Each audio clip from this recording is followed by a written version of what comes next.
It's about to get very cold around here, and my camellia, it is covered in buds, and I want them to be protected.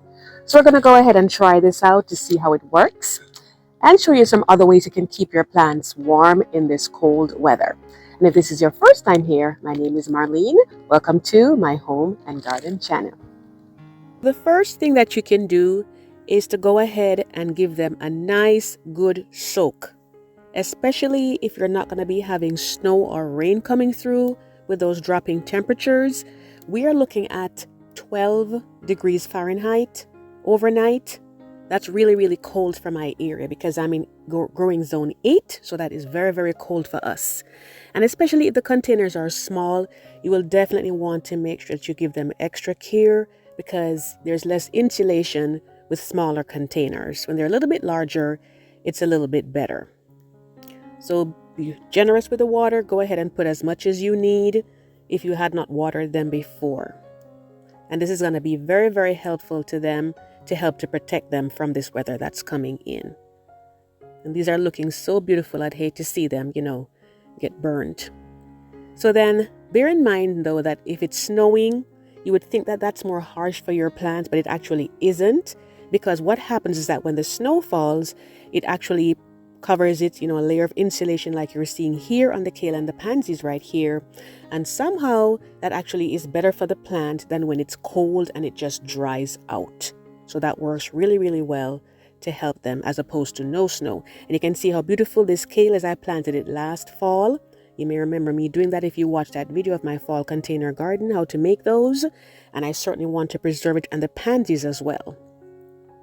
The next thing to do is to add mulch, where you can have different types of mulch that you use. You go to your garden center and you'll see that they have black mulch, they have brown mulch, they may be even the rubber ones. I'm not too keen on those. I like stuff that's more organic. But it basically forms like a blanket over your plant, around the roots. And so it helps them to stay warm, and that way they're able to survive the cold better that way as well. And there are different price ranges. You just basically go and get what is going to work based on the budget that you have working with. And you can see over here, these pansies right here that I've watered them, and I've also put the mulch in so they're ready to stand up to the weather.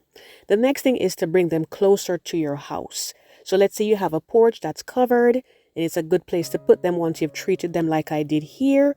Or even if you don't, it's not covered, just put them closer and it will help them a little bit better than being out in the middle of everything. This one right here, I covered over everything because there were bulbs in there and I protected them from the excess cold. And also remember too that, your birds, they're out there in the cold, they're able to survive. But if you give them a little extra food and clean water at that time, it certainly goes a long way, and it's encouraging and beautiful to see them when they pass by. Next thing is to take them indoors. That's another option that you have. And they can come indoors and hang out with your typical house plants like I have these here. And bugs should not be a problem at this point because, they would be dormant right now, if they were on your plants. Tropical plants like this croton right here, like pineapples and all of that, remember that those need to be brought indoors before the temperature drops below 50 degrees. Otherwise, they're going to really be in a bad situation. They're going to be in such distress. And if you like flowers and gardening topics and tips, whether it be indoor flowers or outdoor flowers and fruits and veggies, be sure to hit the subscribe button and tap the notification bell twice so you never miss an upload. Now here is my camellia, and it is covered in buds. It is so beautiful when it blooms out. This is what it pretty much looks like here, and I absolutely love it. And they're at the point now where they can get damaged by the frost, so I definitely have to protect them. So for shrubs, what do you do? We have different options for those. The main thing would be if it's small enough, you can get a frost blanket protection cover for it like I have here. There are different sizes that they come in. This one says it's a 10 by 12 feet. So that's the one we had for that size plant. They have bigger ones as well too. So I'm going to go ahead and open it up and give it a try. And they have white ones too, but we wanted to go with a green, just because it looks more, like the garden color, in my opinion. You can tell me which one, which color would work better for you. But basically, it allows for light to come through on your leaves so they'll still get light. It also allows water to come through. So if it's raining, they'll have water on the leaves as well. So that's going to work out perfectly fine. And you can see the texture right there. I'm opening it up so you can see how the size looks. and all of that. And it's pretty lightweight, so it should work really, really well. And just cover them very lightly. You don't want to cover your plants with plastic because that's going to burn them, when the sun comes up later in the day. Now let's go take a look at it and see how it performs outside. That's the most important part, right? So over here now, my husband, you can see he's unfolding it, and it's pretty large, as you can see. But our shrub is pretty large too, so we need to have one that's going to give us as much coverage as possible. So I'd say get the dimensions of your shrub before you buy it, so you have an idea of what's going to work, because this one was just enough to cover it. You can see through it a little bit right there. It was just enough to cover it. So if you need one that's larger, then definitely go ahead and do so. And I typically wouldn't cover shrubs like these because they are cold weather, but because the tender buds are on there, I kind of have to protect them in this case. So he basically got the step ladder, because this one is about 7.5 feet tall, and put it on there. And this is what it looked like when we were finished. Not the cutest look for your garden, but as they said, desperate times call for desperate measures. And that's what the twine looked like there, kind of like a nylon-y texture. So it was easy for him to work it, and it'll be easy for us to take it off when we're done as well. The next thing too is to make sure that you're giving it a good soak, just as you would for any of the other more tender plants. Just go ahead and, water along generously. And also take it out to the drip line. And the drip line is basically where the leaves come out to where they end. So you have a nice wide circle going around. So you can see how they're looking here. And I'm so looking forward to them. Maybe in another couple weeks or so they should be out.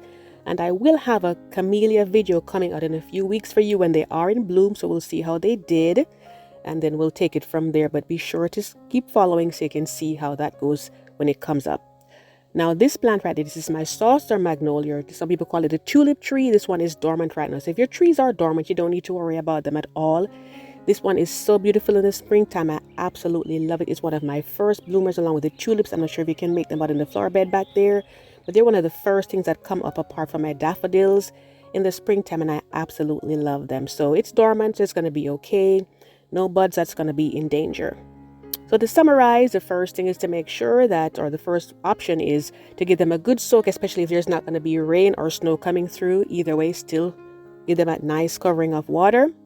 The second thing is to put mulch, at least an inch to 2 inches on them and around your tree roots as well, or, over the tree roots. The next thing is, if you can, put them closer to the house so they have some protection from the blast of cold air that will be coming through, especially if they're in smaller containers. Also, you have the option to bring them indoors. And last but not least, if you need to cover your shrubs or some other plant, you can get the blankets. Some of them, they call them blankets, and you can get those and put them on there, and that will give them a lot of protection. So guys, I thank you so much for watching. I say stay warm, stay safe in this weather. Be sure to follow along for my upcoming videos, and I do hope to see you in the next one. Take care.